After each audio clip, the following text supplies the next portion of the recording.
how do I work out my standards for dating?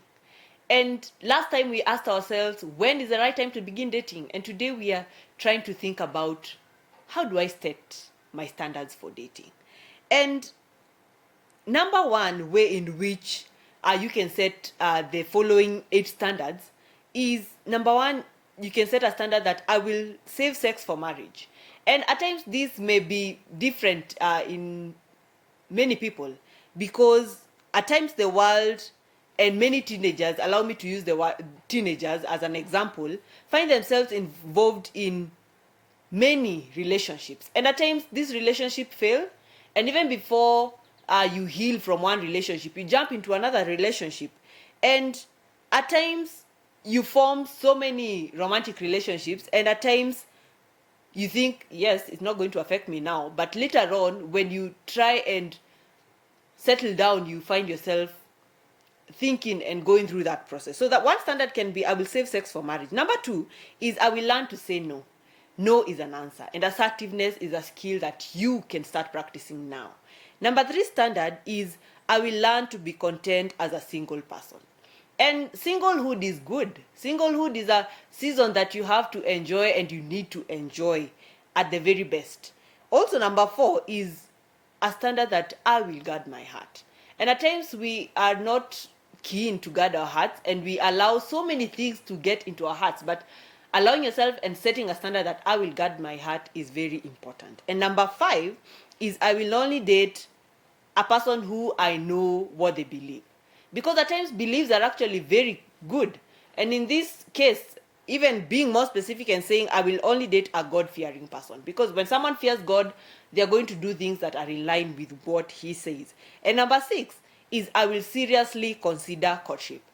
And courtship, that is starting the dating process with an end in mind. And at times if you don't see an end with the person you're getting into a friendship with, then that's also a time to practice saying no to that. Number seven is also important to set a standard that I will put my future in God's hands.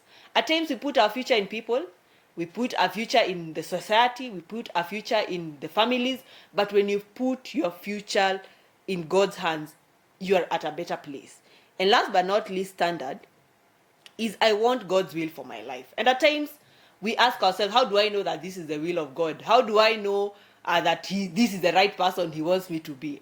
That also now goes deeper into asking yourself, are you really also working on the relationship you want to have with God, so that when that time comes and he's trying to communicate to you, you're going to know that he's doing that. So reading his word, getting connected into where he's working so that you can also learn more from him, is also an important aspect for you to do that.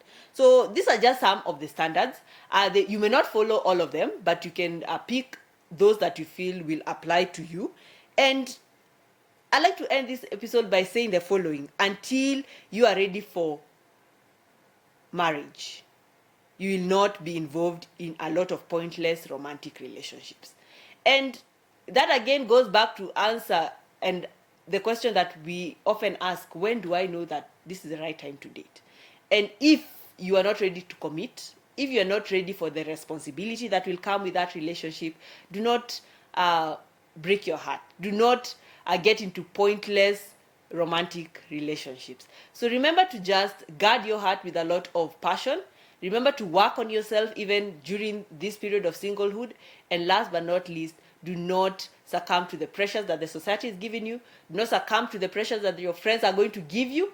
But learn to just know that this is what I want for my life, and this is when I intend to get into this. So remember to check out and watch out for the next episodes of Relationship Thursday, and thank you for tuning in to these episodes.